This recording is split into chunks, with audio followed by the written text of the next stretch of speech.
Hello, you guys, and welcome to the Woman's Cave. And you know what? For the first time ever, I'm actually checking to make sure there's a recording cloud up here. Yep, I'm recording because when I did the producers roundtable, it recorded 8 minutes of the entire 1-hour show. Smart me. Anyway, not here to talk about me. Kinda am. Because I have to do an introduction for myself. Yeah, so kinda am for just like 5 more minutes. My name is Winona. I'm one of the And I Thought ladies, and we wrote books. Go figure. The And I Thought series, the Misfit Guide, and a few scripts. So Hollywood, please make those into something worthwhile. Please, please. I could start a TV career. We also have the 25 hottest authors, artists, and advocates magazine, and I'm talking to one of those authors today. I'm so excited. He's one of my favorite authors in the entire world. Well, him and Nelson Charada right now. No, I lied. It's Camilla Monk and then ALexandar C Kane. Yes. And anyway, moving on. So you can check out everything that we're doing at www.andwethought.com. You can pick up our books on either barnesandnobles.com, amazon.com, or you can pick up one of our 3 audiobooks, go figure, on audible.com. Which is fun to say because it's kind of like a segue because this author is so famous for his audible books. So, wonderful guest. Would you like to introduce yourself? Hi, how are you? And we already talked before this, so I already asked you how you're doing. That's not genuine at all. It's just for camera. My name's Alexander. It's Alex. I go by Alex. I had like a conversation with somebody where I was nervous recently, and they called me Alexander because that's the name. And I said, my mom's the only one who calls me Alexander, and that's a total lie. I was just nervous and talking. My mom calls me Al. I'm Alexandar C Kane. I'm the author of the Andrea Vernon series, Andrea Vernon and the Corporation for Ultra Human Protection, Andrea Vernon and the Superhero Industrial Complex, and as of December, the newly released Orlando People, which is a much shorter title and much better for promoting on Twitter. Yeah, they always tell me that the longer the title, the more unlikely it is someone's going to buy it. But I think you kind of prove that false. I mean, I offered when I sold it to Audible, I told them I was not married to the name. I was happy to have it. You know, they thought there was a better name of just Andrea Vernon or just or any ideas they had. I never felt very good at naming things, except maybe my children. I was just about to ask you. I was like, I feel very confident on the names of half my children. I think that worked out. Oh no! I'm not going to say how many you have, but that's literally like half. Like, 2. I have 2. Yeah, you have 2. So like you only did a great job on 1 then. Well, I'll tell you, my kids. You don't have to answer that. No, they have great names.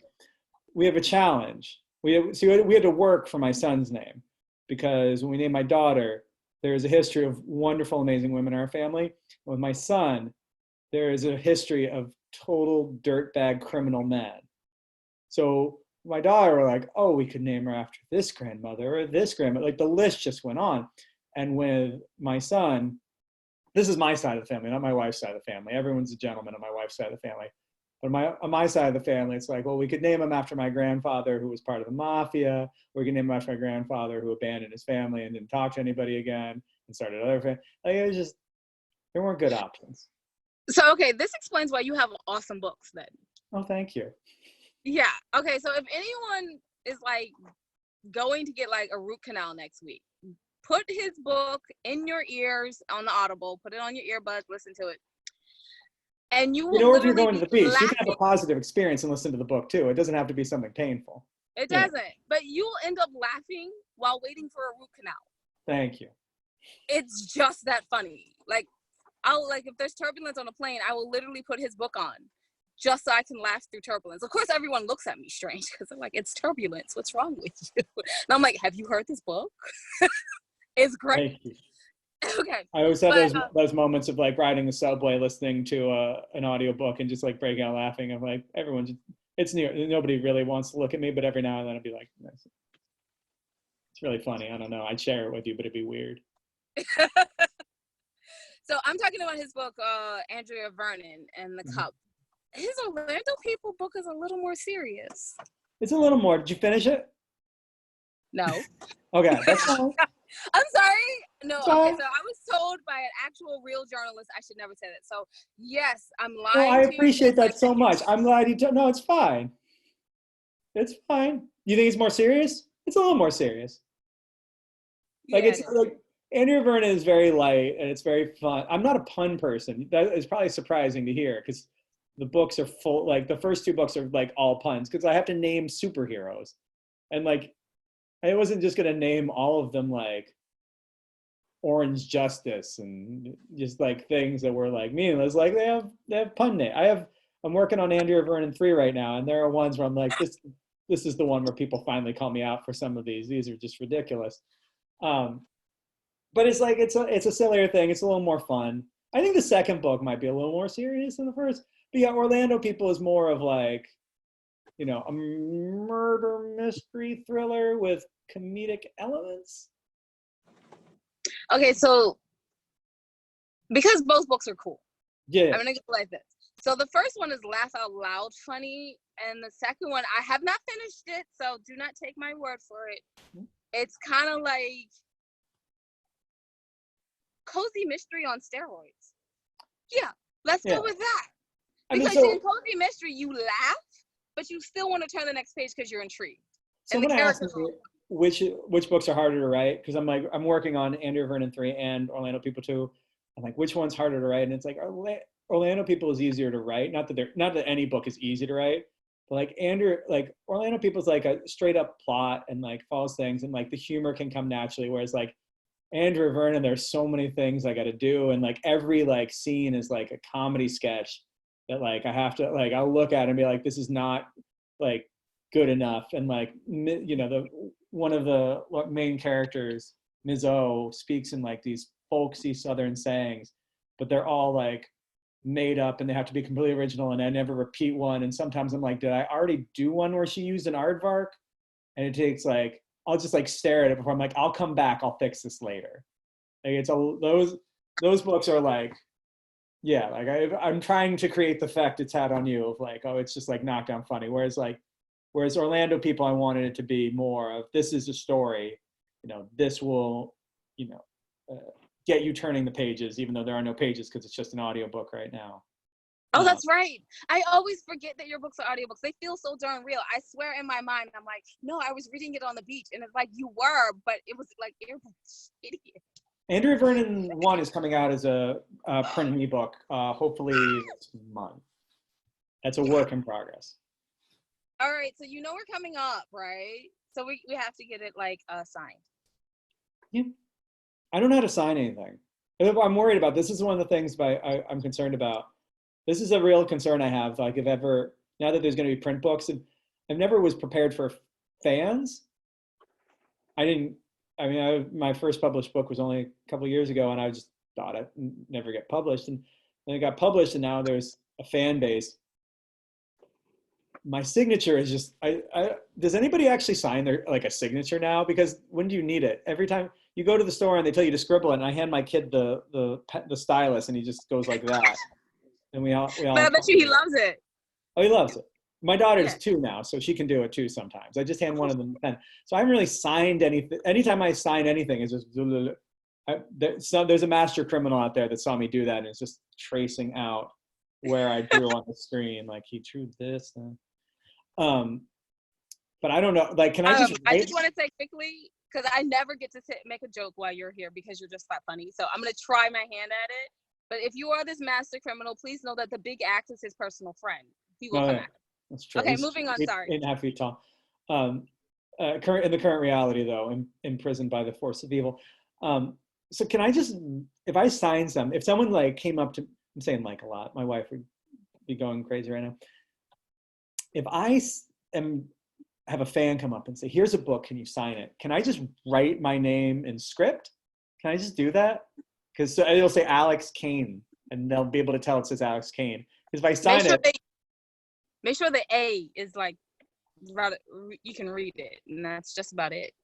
I mean, yeah, otherwise, I'm going to hand someone back a book, and it's going to be, great, I got this signed by Circle Scratch.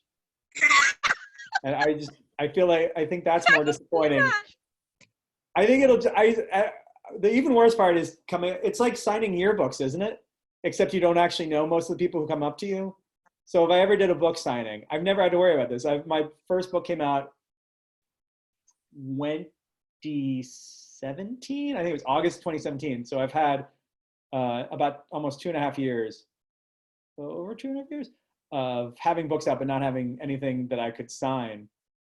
And I've wanted to have a book, but these are the problems I worry about. What am I going to do? What am I going to I say? will tell you. Thank you for handing me this book, Alex. I'm just going to write that. I just came up with it now while we're talking. Thank you for handing me this book. There's Alex also a stamp. book. What's that? Yeah, I actually no. That would so actually match you. Just thank you for handing this book, Alex. Yeah, thank you for handing, and then just write Alex at the bottom. It would match you perfectly. Do you do autographs? Also, do I? Did you give an autographs? Yeah. Yeah. What do you do? You have better handwriting than me, right? No. So mine is by rote because when I got published at 10. So I've been published for a little while. I didn't really sign anything until I was like 20 something years old.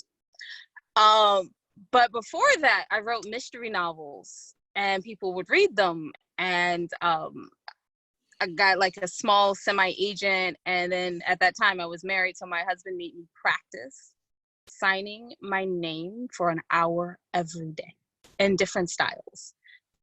I was only married for 3 years, but please understand that when we finally met a style, I spent a year and a half every day, hour and a half, hour to hour and a half, signing that name.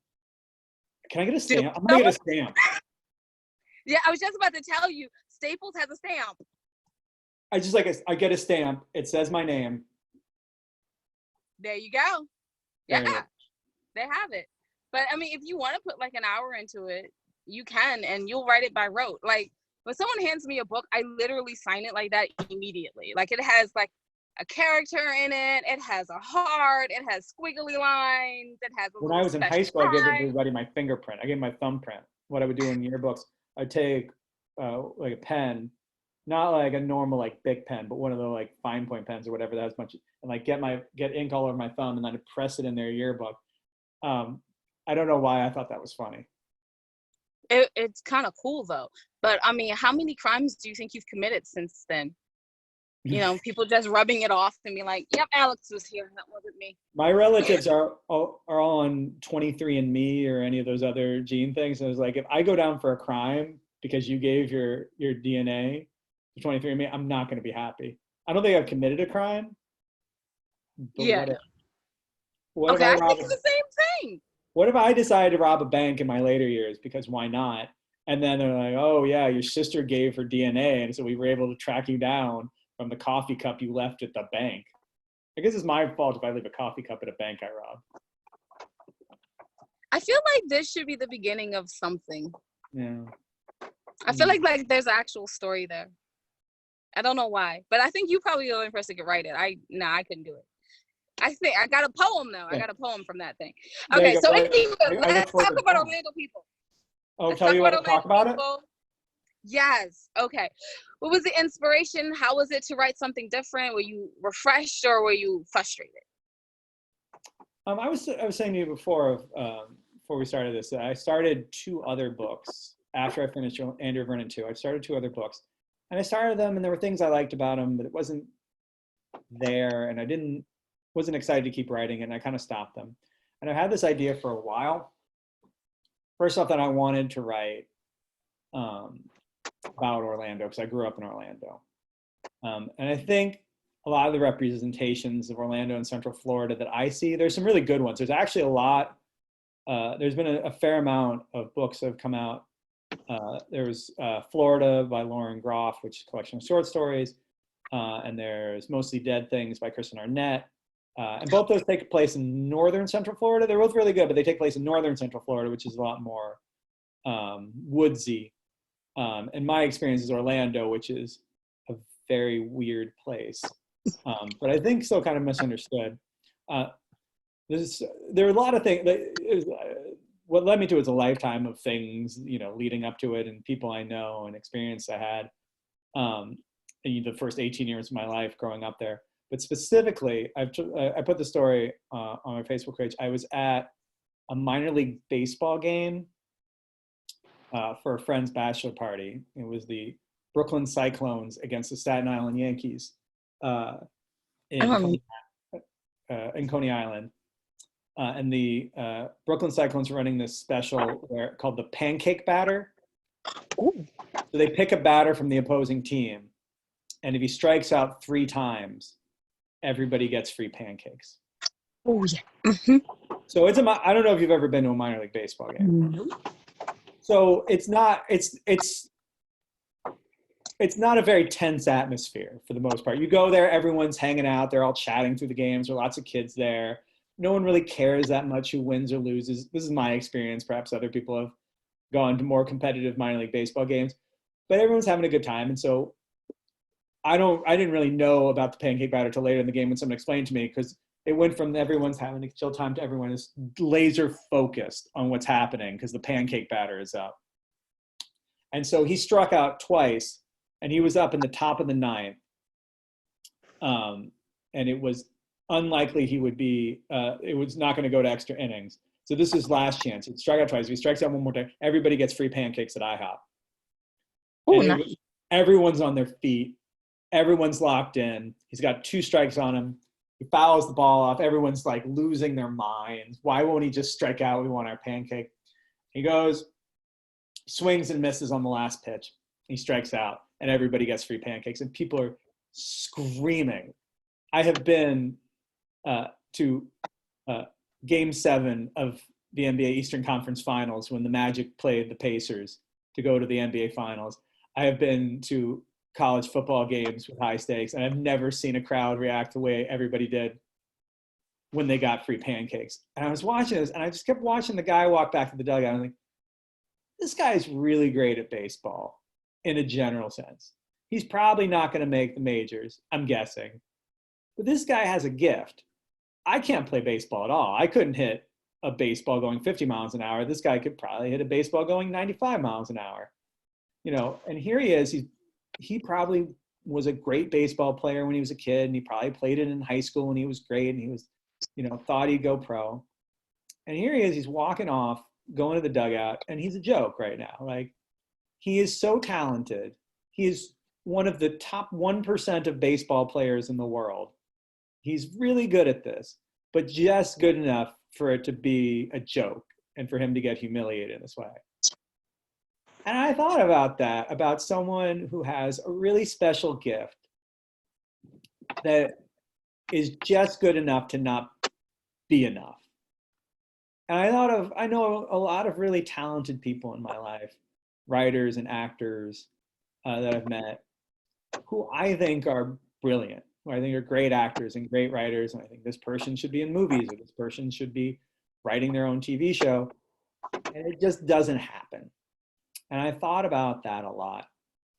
And then the next night, night 2 of the bachelor party, I was in a car, and my friend had a lady friend join us who was going out to the bar with us. And she was possibly overserved by the time we got in the car. And she kept going on, and she was doing these weird bits, and it was all strange. And she was trying to seem, I think, very cool. I'm not a cool person. I don't know what cool looks like. But there was one point she said something about when she was somewhere, and I was drinking a little too. I don't remember the exact reference. She said, we're about drinking from. I'm like, are you Orlando people? And her phrase just froze, like she had been discovered. She said, what? I said, are you Orlando people? She said, yeah. Like I had embarrassed her in front of all these people by pointing it out. And those 2 nights kind of, I'm like, I think there's something there of like this person. So the main character is someone who, so the idea is Orlando between the years 1983 and 1984, about half the kids who were born develop telekinetic powers. And some of them are incredibly powerful, and some of them are what we call duds, where they can do very little. So the main character is Gretch, who can lift a small object 3 feet above her head and only while sitting. So that was my idea of this person who has got this. If you met someone now who could lift a small object with their mind 3 feet above your head, that'd be the most amazing thing. But she's been raised in a way where she feels like a giant loser about it, and her life has not gone according to plan. And that's kind of where the story starts. And then giving her the opportunity to do something extraordinary and save people. Yeah. So that's the idea of it. I talked a lot. No, it's your book. I mean, you spent a lot of time with it. Like, I spent a lot of time. 70,000 words worth. No, I actually don't know what the word count is, but yeah. It's 70,000. 70,000 almost words. Exactly 70,000. That's a lot of time. It's a lot of time. It's a short book. It's about. How long did it take you to write? The Orlando people gets written quicker because everything leads nicely one to another thing. There's a lot of editing to try and make it as tight as possible. It probably took me about 3.5, 4 months to write the first book, first draft. Okay. First time I've met a professional good writer that's like 3.5, 4 months. Yeah, that's about how long it takes me to write. My books? No, my books are short. Yeah. Yeah. I'm sorry, what was your question? No, I'm just saying, like, I mean, other people, first off write longer books than me. Sometimes I think I try to write it to the length that it needs to be. And I know some people kind of struggle with it, but I don't know, writing's fun too. I try to, It's a blast. I knew someone who said, if you're not, when I was at doing sketch comedy, who said, if you're not laughing in front of your computer, having a fun time doing it, what's the point of it? And I was like, that's a really good point. And it's all supposed to be fun. You did sketch comedy? How do I not know about the sketch comedy? Yeah, I was on sketch teams at the Upright Citizens Brigade Theater in New York for a few years. So I did that. So I'm very big on, we were talking about your poetry and about, I've heard someone made the point that poetry is really good for novel writing because it makes you think about the specific words. But I'm a big believer in doing different types of writing. But I think sketch comedy is very good for novel writing. I'm not telling anybody that because I feel like I've got a corner right now and I'm not inviting more people to my corner. But I think sketch comedy is very good because you have to develop character very quickly. So, on Saturday Night Live, they'll have, they'll bring back recurring characters and all that. But for the most part, if you're not, if you don't have a famous sketch show, if you're just writing the funniest sketch you can write, it's not a political sketch where it's got people that everybody knows. You've got these 2, 2, 3, 4, whatever characters coming in. You have to get people to understand who they are very quickly. And I think that helps a lot with novel writing. Okay, so you're like the 6th person I've interviewed that has done comedy, stand-up comedy or something like that. And they're like, it just translates so well because you get it right on the page, like almost every time. And then like when you're not getting it right, you're like, this isn't working. Yeah. And like immediately you read the lines like, nope, try again. I think it's also good, like, I didn't do stand-up, but I did sketch comedy. It goes up on a stage, you hear it, people vote with their laughter, you hear what doesn't work. You can't, and some people, stand-ups and sketch comedy people, can come off and go, well, that was a bad crowd. And maybe that's true. One time I had a sketch comedy show and a group of foreign exchange students came in and filled up half the theater right before it started. I was like, this is going to not translate very well. It was just like this visiting group from another country came in and I was like, well, maybe they're all fluent. And then you have to be fluent and then nuanced in the culture. Yeah, exactly. Maybe they know a lot of things about little bits of New York culture, a city they've been in for 45 minutes. But I think for the most part, you hear it and you hear laughter and sometimes you hear it and that joke, you're like, this joke is it. And you hear it and you go and it's nothing. There's silence. You go, well, it didn't work. Why didn't it work? And you gotta, so I'm sorry. No, finish what you're saying. The hard part with novel writing is you write a joke or you write, a stretch thing, even if it's not a joke. The only way you're going to find out is if someone sends you an email or posts on your Facebook page, or if you read the reviews, they'll mention a specific. But you write a joke and then it's a year and a half before the book comes out, and odds are no one comes up to you like, I really like that one joke that you had because I have two favorite jokes. I was talking to my wife. I'm like, I have two favorite jokes in the Andrew Vernon books, but no one will ever bring it up because they would never be anybody else's favorite jokes because they're completely random. Okay. I'm trying to think about like. All right, there's like two favorite jokes that I like in it. No, there's one in part 1 and part 2, but I'm sure that's not it. So never mind. I was trying to guess. I really, so you could say, people probably say they're not even jokes necessarily, but in the first book, there's a moment where Andrea, after the big climactic fight, and they're stranded on Roosevelt Island, and she's like, we can't call a cab, we don't have a phone. And the big axe says, I have my phone, it's in my pocket. And she says, you brought your phone to a giant alien fight? You don't even have a cover for it. He says, my overalls have large and soft pockets. And I just love that line. I don't know why. It's not funny. It's not funny to anybody but me. Okay, no, I'm listening to it again just for that joke. Look at that. It gave me okay, honestly, I was looking for an excuse to listen to it again. And then the second book, Ms. O is talking about the television show Friends, and she's talking about how she thinks all the characters were cooler than Jesus in a leather jacket.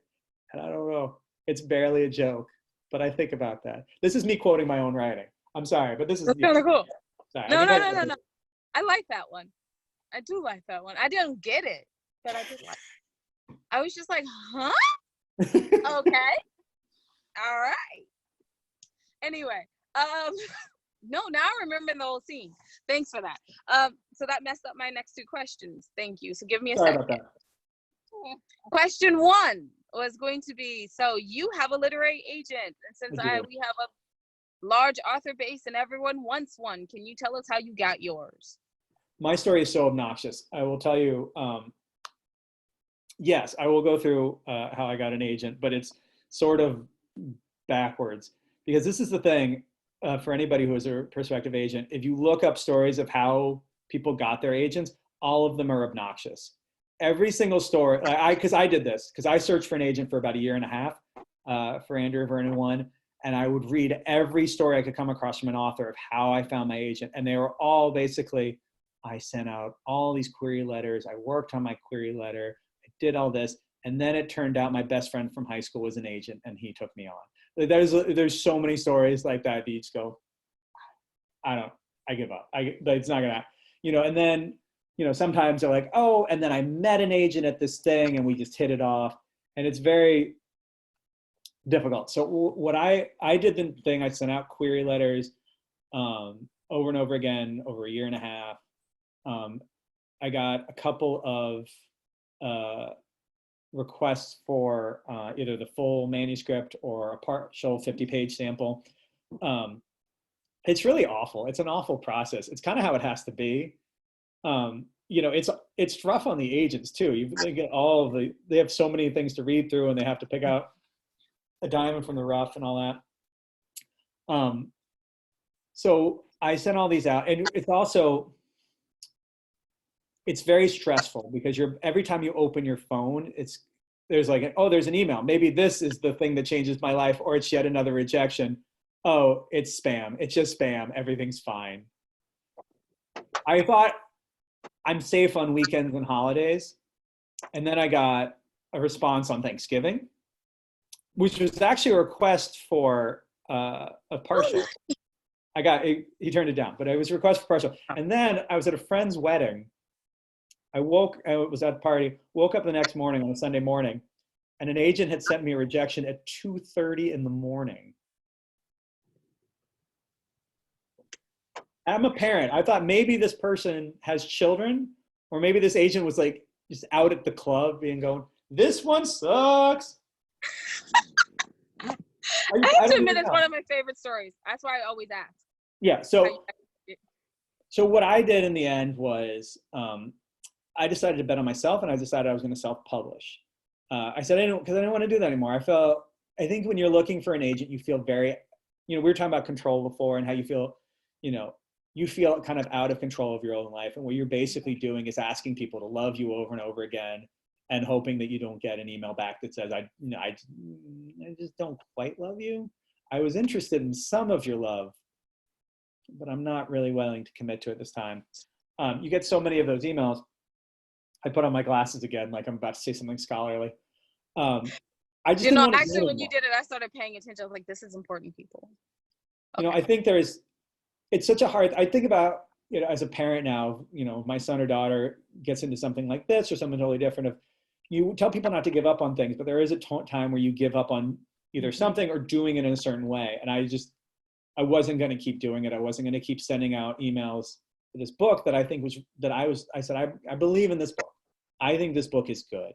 You know, it's hard to evaluate yourself, but I think that, you know, it's not just, is this book good or bad? I try not to even say good or bad about not even my own books, but other people's books. I think it's easy. I like it or I don't like it.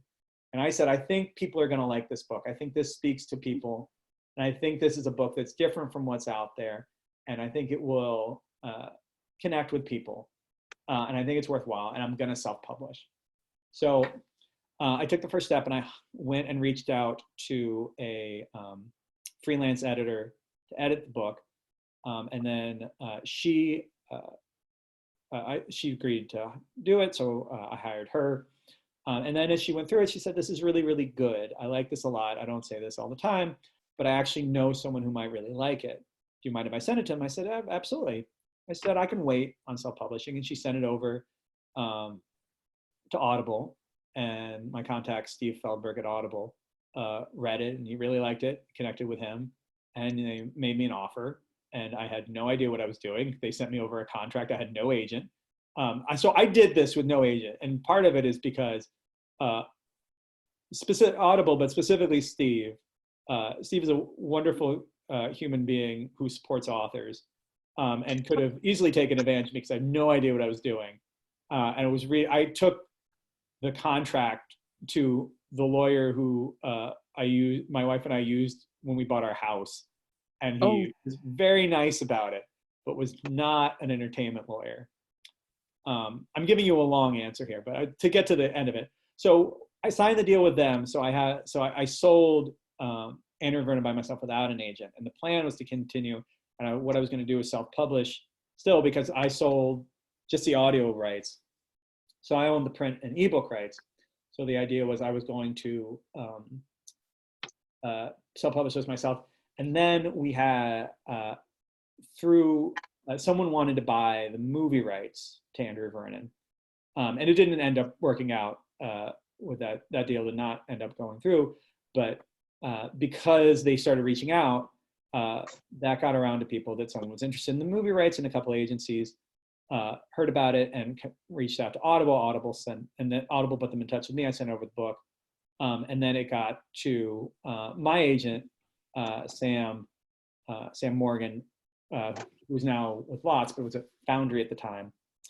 And he, and it ended up in his lap. And he just loved it. He reached out and he called me up and we had a conversation. And we both watched college football. So I was like, this sounds fine. I'll sign with you. And so that is how I found my agent, and he's great. And that's worked out really well for me since then with the 2 other books I have sold since then. Okay, and my second question is, everyone is now talking about audiobooks and the way that they lead to success. When you signed with Audible, I think you just answered this question though. So Yeah. I feel dumb asking it. Go for it. When you signed with Audible, did you ever think, okay, I'm going to have a published book, or, you know, I might have a movie or anything like that?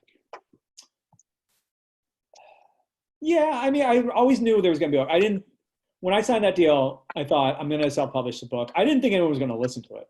By the time, you know, you go through periods, I'm going to guess, I'm just going to assume we have somewhat similar outlooks where sometimes with your writing, you go, this is great.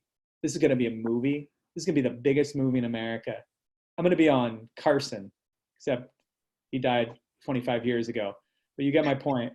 You know, this is going to be this huge movie. I'm going to be a household name. I'm going to be Michael Crichton and Douglas Adams, and I'm going to be Isabel Allende. Whoever it might be. And then you also have the moments of looking at your work and going, this is garbage. No one will listen to this. I'm going to sell 50 copies of this, and 48 are going to be to my dad. You know,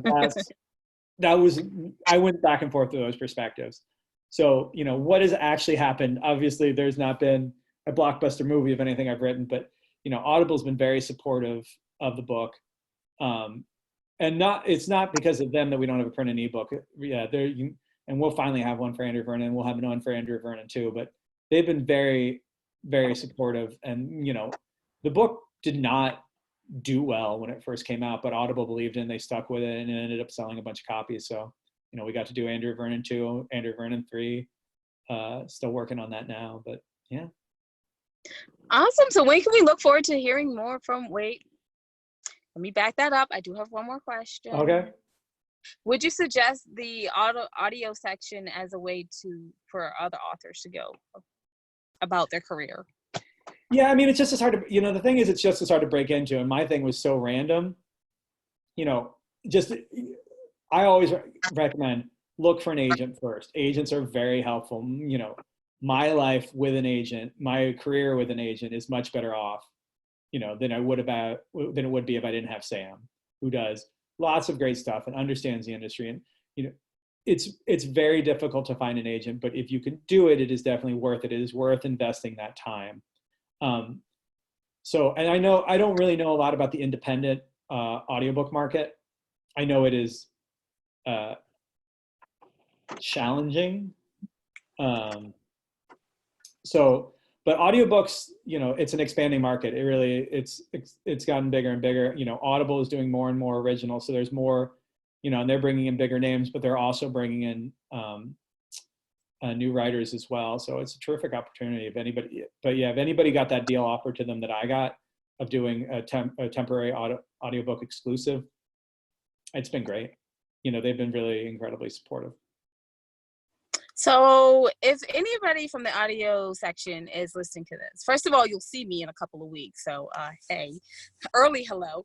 And then number two, I have this book that I'd love to have read. Anyway, I want to thank you so much, Alexandra, for coming on. And you have talked a long time. I feel bad, like I just took up a lot of time of an important Always person. a pleasure talking with you. Yeah. So where can people find your books and find out more about you? Currently, everything is on audible.com. So if you search me on audible.com, ALexandar C Kane, or you can search for Andrea Vernon, or you can search for Orlando People. Those books are out right now. If you like them, and I say this for everybody, if you like any book, rate it and review it, because it makes a huge difference. Like I was saying before, there's an Andrea Vernon 2 because people rated and reviewed Andrea Vernon 1.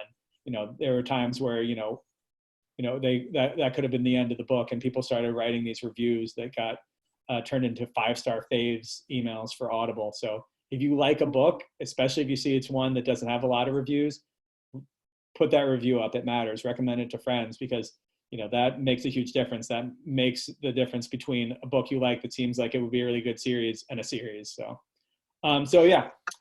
ALexandar C Kane, mostly at Audible. By the end of the month, hopefully also print an ebook for Andrew Vernon. Yay! Hey. Alex is having so many wonderful things happen to him. Can we switch careers? The most wonderful thing is this interview. Fine. Everything it's what? The most wonderful thing is this interview. This is great. It was the best. No, that's a lie. Yeah, we all know that one's a lie. So anyway, you guys, thank you so much for stopping in and for watching this for Alexandar C Kane. I am not the person who normally does a wrap up. So as you can tell, I'm a little oh my word, you know the word, flummoxed. Oh my word. Okay, I'm sorry. Jet lag is really kicking my butt. Anyway, check out everything that we're doing at andwethought.com. Please remember that when you go to the ladies tab, which should be like the third tab in, you go down to the middle of the page and you can support the charities that we proudly support. Please give them time, resources, or just knowledge, because that's useful. Also, the Inspirational Women in Literature, Media, and Journalism Awards is coming up, and all ticket proceeds go to the 3 charities: Powerful Beginnings, Echo Foundation, and Enough Abuse UK. If you buy those tickets, those proceeds will go there. So remember that wisdom is all around you if you're open to finding it and accepting it. Peace and love, you guys, from Winona, who is still going, what time is it? And Jade, who's handling all the business right now. Bye-bye.